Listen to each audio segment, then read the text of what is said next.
Welcome back to my channel. Let us look into Igbo title names for special women in Igbo land. Ka anyị na-abanye na aha otutu a na-etu ọtụtụ ụmụ nwanyị ndị gbasiri ike n'ime ezinụlọ ha n'ala Igbo.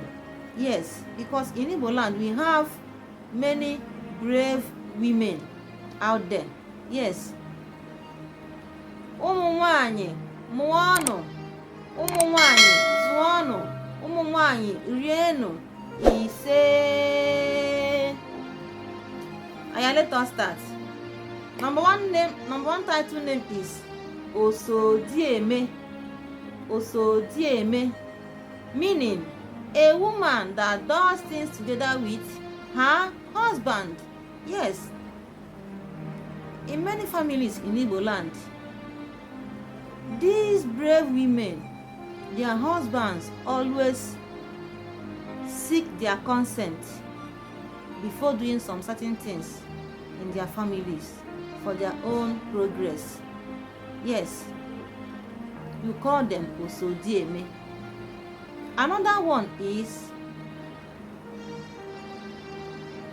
Agbara nwanyị. Agbara nwanyị. When a woman is being addressed as Agbara nwanyị, meaning the woman is a strong and a brave woman. Yes, Agbara nwanyị. Agbara nwanyị. Another name is Ada Diora Mma. Ada Diora Mma. Ada Diora Mma, a daughter that loves by all. That is the meaning. Yes. Another one is Nwanyị bụ ihe. Nwanyị bụ ihe. Nwanyị bụ ihe.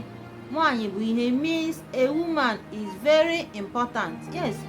In a family, a woman is very, very important. Yes.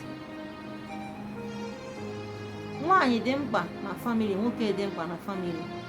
So, nwanyị bụ ihe or nwanyị bụ ife, it means a woman is very important. So you as a woman in your family, you have to do your own part. You play it very tight. Ịkpachi anya n'ebe ị kwesịrị ịkpachi anya ọfụma ka ọ dị mma. Another name is Ochiri Ozuwa. Ochiri Ozuwa. Yes, Ochiri Ozuwa means a good trainer. A good trainer. In a family, we have this type of women. Ị ga-ahụ nwaanyị ga-abịa kpọkọrọ ụmụ ndị mmadụ onye aka na-azụ ha, kpọkọrọ maka ndị nke ya na-azụkwa ha. Ochiri Ozuwa. Ndị dị ụtọ na-enwe obi sara sara.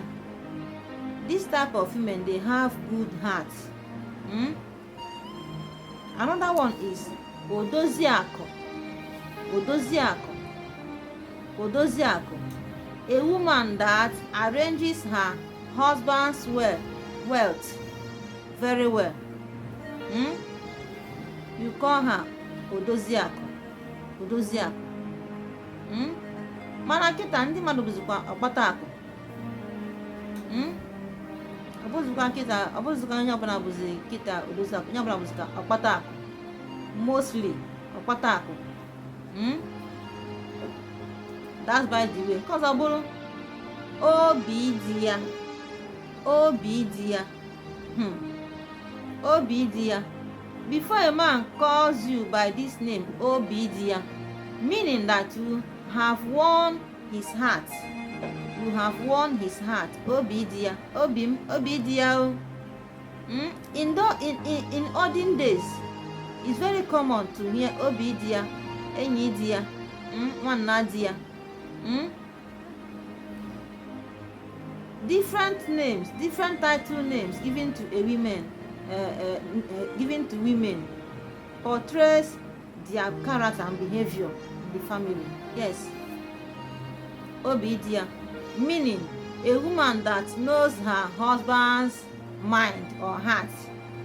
Yes. There are some women like that. Another one is nwaanyị dịka achọrọ, nwaanyị dịka achọrọ, nwaanyị dịka achọrọ, nwaanyị dịka achọrọ. All these things are Igbo title names for women and many others. Another one is ijere nwaanyị. Hey, nkwa ndị na-azọkwa ijere mana Facebook a na ijere nwaanyị. Ijere nwaanyị. Ijere nwaanyị means a great masquerade in the Igbo land. Ijere means a great masquerade in Igbo land.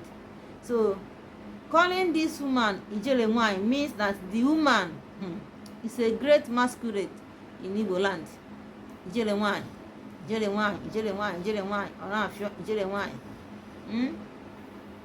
Ijere nwaanyị. Another one is ọdịụkọ na mba. Ọdịụkọ na mba. Yes, there are certain women that are very special in the family. Their character is very special. Ụmụ nwaanyị agwa ha na-apụ iche n'ezinụlọ. Agwa ha na-apụ iche. Agwa ha na-adị mma nṅomi. Mana ndị dị otu a, ndị mmadụ na-adị emere ha jealousy, mere ha ụfụ anya. Ya bụ onye izizi, ọ na-eme ka afụ ya, ọ na-eme nke a, akwa hypocrite, akwa nke na-akọ ịkọta onye ahụ.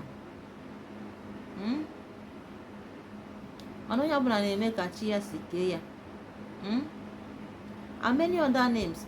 Ngwa denyere m afọ ị na-akpọ nwunye gị. Kedu ụdị afọ echichi iche nwunye gị?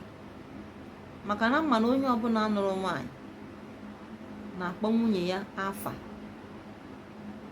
Ị na-akpọ ya obi di ya, ka ị na-akpọ ya osodi eme, ka ọ bụ osodi eri akụ, ka ọ bụ odozi akụ ka ị na-akpọ ya, ka ọ bụ ọchịrị ọzụwa.